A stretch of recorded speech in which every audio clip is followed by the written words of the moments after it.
Basic Cutting 101.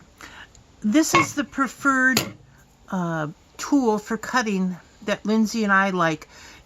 It gives a lot of options to use opposed to the little cutter, the flatline cutter.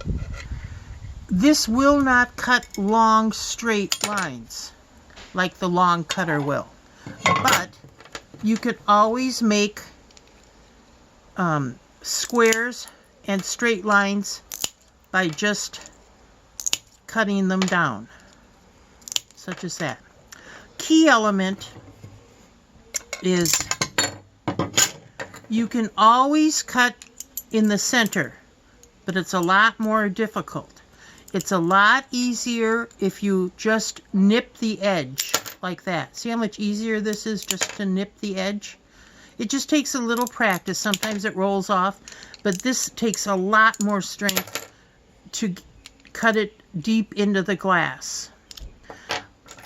So if you want squares, you can always cut these down into squares, such as that. And if you want lines, straight lines, you can get them. They might have a little curve to them, but this is pretty much scrappy, and it's a lot easier to use the wheeled cutters. They don't come together because that's where they get the pressure to cut it. If you want to make a specific shape, there's several different tips I have. Flower petals is something that everybody is always interested in making, and it really, if you can do a flower petal in one piece, it just adds variety to your whole mosaic.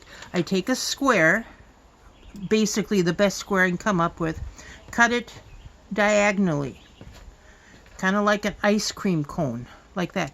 And then I simply just trim the round point, the top of the ice cream cone.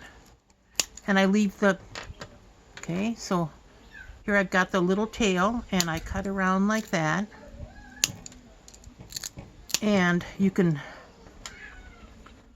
put them together to make a flower petal or leaves. Now this is a larger piece, and this will make a larger petal. And it's just trimming around, just gently. It's not super smooth, but it's kind of the scrappy mosaic.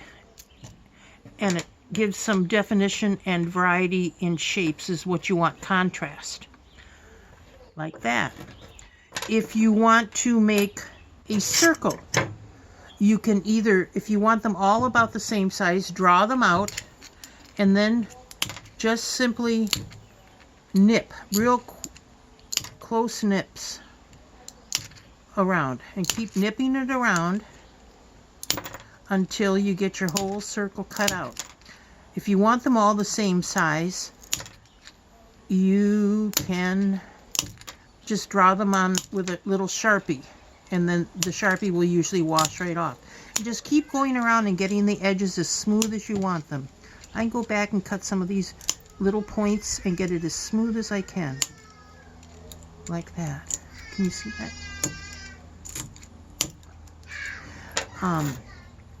These also, when you make the petal shapes, if they're some real long, you can always trim the point part. If you want to put a circle, here's a circle.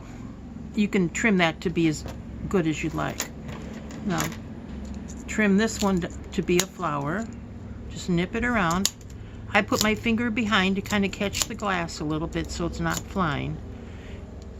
I cut the point off, and it makes a nice flower. I also use these for fish scales. When I want to do a fish, I'll just do a lot of these, and they look like the scales of a fish, so it will be more interesting to look at. Okay,